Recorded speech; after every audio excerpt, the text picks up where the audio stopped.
Hello, good morning students. आपलं chapter number फर्स्टमधील distributive property ही चालू आहे.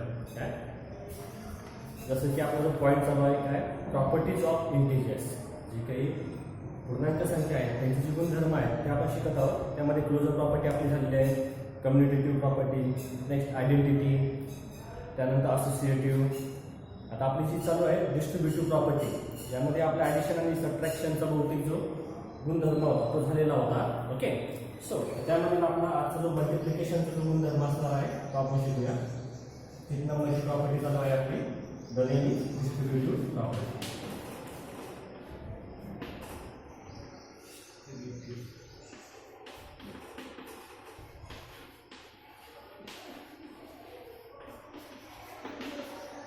डिस्ट्रीब्युटिव्ह प्रॉपर्टी म्हणजेच काय, तर डिस्ट्रीब्यूट म्हणजे काय, विभागणे, वाटून देणे, हे त्या टाईपमध्ये. आता डिस्ट्रीब्युटिव्ह प्रॉपर्टीमध्ये आपण याआधी जसं की ॲडिशन आणि सबट्रॅक्शन संदर्भात मी पाहिले होते. आता मल्टिप्लिकेशनचा जो नियम सांगितला त्यांनी काय, for all integers a b c, जसं की ए इंटू मल्टिप्लिकेशन घेऊया.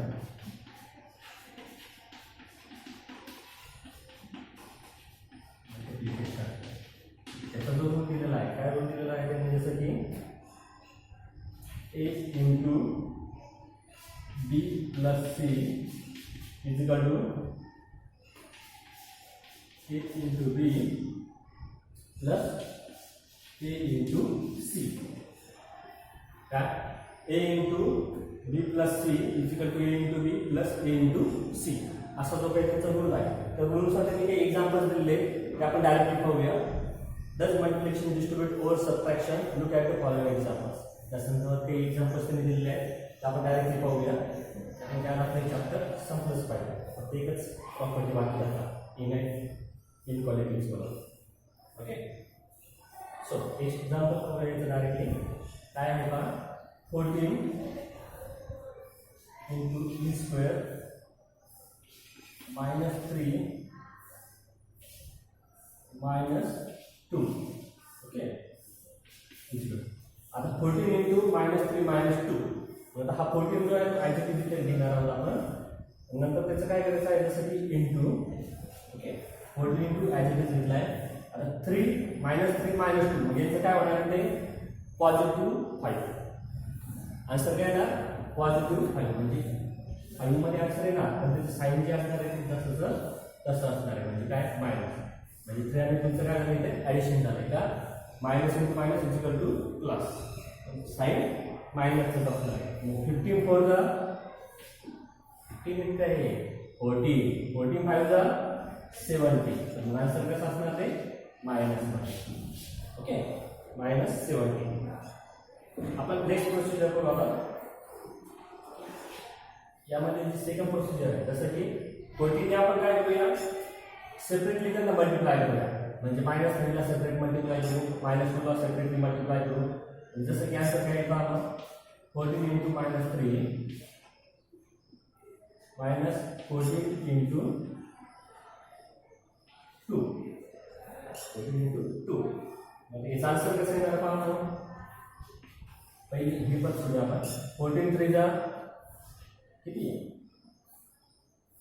42. मग कसं येणार ते मायनसमध्ये का, -3 आहे म्हणून. नेक्स्ट इथे एक मायनसचे सिम्बॉल आहे की 42 जा 28, 42 जा 28. आता दोन्ही कसे मायनस म्हणून इथं काय होतं, त्यांचं ॲडिशन. 42 प्लस 28 किती होतील मग 70. पण मग त्यांचं मायनसचे सिम्बॉल तसं राहणार आहे. चेंज झालं का नाही.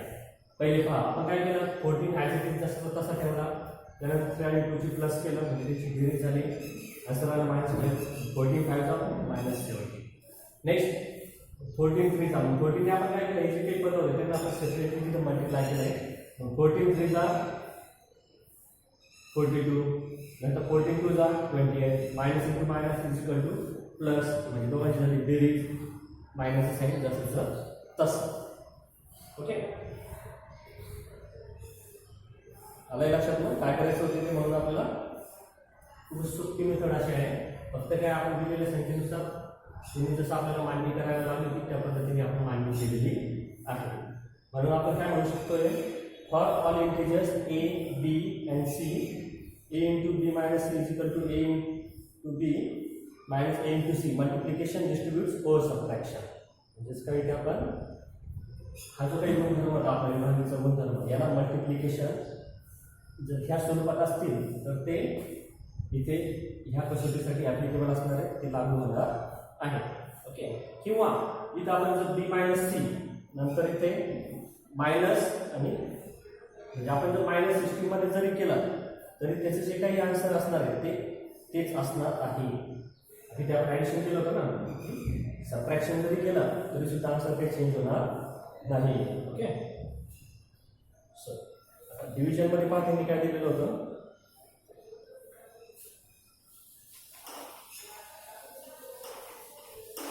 ज्यावेळेस एक्झाम्पल्स लिहून देतो ना त्यावेळेस लिहून देतात ग्रुपमध्ये, फक्त व्हिडिओ पाहत नका जर नोटबुकमध्ये लिहायचा. आता डिव्हिजनला ही प्रॉपर्टी ॲप्लिकेबल होती ते पाहूया.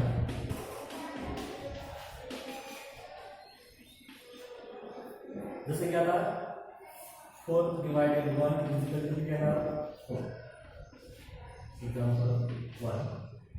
सेकंड पहा, -7 divided 1 is equal to -7.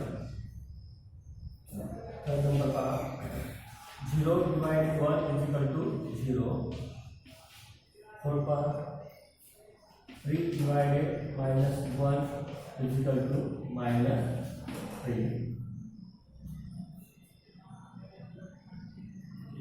Next, -6 divided -1 is equal to 6. 6 number example हो गया. 0 divided -1 is equal to 0. हाँ है 4 divided 1 4 1 जा 4. -7 divided 1 म्हणजे -7 7 1 जा 7. 0 divided 1 0 ला आपण 1 ने डिवाइड जरी केलं तर आन्सर काय येणार आहे 0 येणार आहे. 1 आन्सर येणार नाही त्या. नंतर 3 divided -1 is equal to -3. 3 1 जा 3 म्हणून साइन माइनस. -6 divided -1 दोन्ही माइनस माइनस आहे म्हणून काय 6 1 जा 6 म्हणून कसे पॉझिटिव्ह. 0 divided -1 आता इथे 0 divided काय होता 1. 0 divided 1 इथे काय 0 divided -1 इथे -0 आन्सर यायला पाहिजे पण आपण 0च दिलाय. 0 ला पॉझिटिव्ह असला काय निगेटिव्ह असला काय त्याला काही व्हॅल्यू असते का नाही म्हणून आपण तिथे पॉझिटिव्ह 0 लिहिलेला एक प्रकारे. ओके, आता यामध्ये तुम्ही लिहू शकता फॉर ऑल इंटिजर्स a म्हणजे काय मग जसं की a divided 1 is equal to a म्हणजे काय मग 4 divided 1 म्हणजे आपण a is equal to 4 घेतला तर मग आन्सर काय आलं 4 झालं म्हणजे हेच आन्सर तिथं आलेलं होतं. and a divided -1 is equal to answer येणार आहे -a. आधी ते आपण पाहिलं पॉझिटिव्ह होता number 4 divided 1 is equal to 4 म्हणजे a च्या ठिकाणी जर 4 घेतला तर आन्सर काय येणार पॉझिटिव्ह. पण a divided -1 आता समजा 3 आपण याच्या ठिकाणी काय घेतला 3 आणि डिवायडेड -1 तर आन्सर काय मिळते -3 म्हणजे आन्सर काय येणार -a. हा आता हे जे एक्झाम्पल आहे याला कोणतं 4 नंबरचं एक्झाम्पल मॅच होत आहे आणि याला 1 नंबरचं एक्झाम्पल मॅच होत आहे. ओके, ह्या रूलला 1 नंबर आणि ह्या रूलला 4 नंबरचं एक्झाम्पल मॅच होत आहे. ओके, आलं लक्षात म्हणजे डिस्ट्रीब्युटिव्ह प्रॉपर्टी डिव्हिजनमध्ये सुद्धा ॲप्लिकेबल आहे. ह्या पद्धतीने जर लिहिलं तर हे सर्व काही तुम्हाला व्यवस्थित आपल्या नोटबुकमध्ये लिहून घ्यायचं आहे. पुढे आता लास्ट जी प्रॉपर्टी आहे त्या इनइक्वालिटीज काय नाव आहे तिचं इनइक्वालिटीज. इक्वालिटी म्हणजे काय समानता. तर इथं जसं आपण कम्प्लीटचा ऑपोजिट वर्ड लिहितो का इनकम्प्लीट. काय लिहितो इनकम्प्लीट. कम्प्लीट म्हणजे काय पूर्ण आणि इनकम्प्लीट म्हणजे काय अपूर्ण.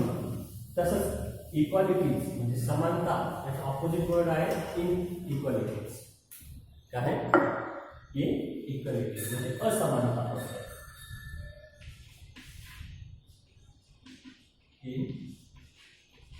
इक्वालिटीज इक्वालिटी म्हणजे काय मग असमानता. शेवटचा गुणधर्म आहे आपला, म्हणजे चॅप्टर जे आहे आपलं संपूर्ण आहे. ओके. इनइक्वालिटीज म्हणजेच काय, असमानता. इक्वालिटी म्हणजे काय, समानता, सारखे. इनइक्वालिटी म्हणजे काय असणार, असमानता. ओके, म्हणजे काय, वेगवेगळे. इसलिए मी एक्झाम्पल्स दिलेले आहेत आपल्याला, ते आपण पाहूया. बरोबर, given 8, 6, then 8 divided 2 is bigger than 2, 6 divided 2. Okay. Second one, minus 10 is bigger than minus 15. Then minus 10 divided 5 is bigger than minus 15 divided 5. Okay, लक्षात काय करायचं आहे ते. आता 8 आणि 6 याच्यामध्ये मोठा कोण आहे, पॉझिटिव्ह. ऑब्वियसली हे त्याच्याकडे आपण बिगरचं साईन दाखवलेलं आहे ना, बिगर, स्मॉलर आहे, इक्वल साईन आपण यात शिकलो आहोत सर. नेक्स्ट दे 8 डिवायडेड 2 काय, 8 डिवायडेड 2 याचा आन्सर किती येणार, 4. किती आन्सर येणार, 4. आणि म्हणजेच काय आपण इथे लिहू शकतोय काय, 8 डिवायडेड 2 याचा आन्सर किती येणार, 4. आणि 6 डिवायडेड 2 याचा आन्सर किती येणार, 3. 3 मोठा आहे की 4, ऑब्वियसली 4 मोठा आहे, म्हणून आपण त्याला 4 कडे साईन केलं. ओके, आल्या लक्षात काय होतंय. नेक्स्ट, आता -3 मोठा आहे की -15. मायनस मध्ये जेवढी संख्या लहान तेवढी तिची व्हॅल्यू मोठी असते, कारण की 0 पासून लेफ्ट साईडला -10 आली की -15 आली, तर -10 आली 0 पासून लेफ्ट साईडला संख्या कशी शिकतो ना आपण त्यानुसार. तर मग आता -3 हा झाला -15 पेक्षा मोठा. त्यालाच आपण डिव्हिजन मध्ये जर आपण त्याचं स्ट्रक्चर केलं तर काय करणार, -10 डिवायडेड 5. आता -10 डिवायडेड 5 म्हणजे आन्सर किती येणार, 5 2 जा 10 म्हणजे आन्सर -2. नंतर 15 5 3 जा म्हणजे आन्सर काय आहे ते -3. आता -2 मोठा की -3, मला सांगितलं की मायनस मध्ये जी संख्या लहान असते ओरिजिनल मध्ये तिचीच व्हॅल्यू मोठी असते, म्हणून काय येणार, -2 येणार हा मोठा. आलं लक्षात ना, -10 डिवायडेड 5 ही व्हॅल्यू मोठी येणार आहे. ओके, सो नेक्स्ट पहा.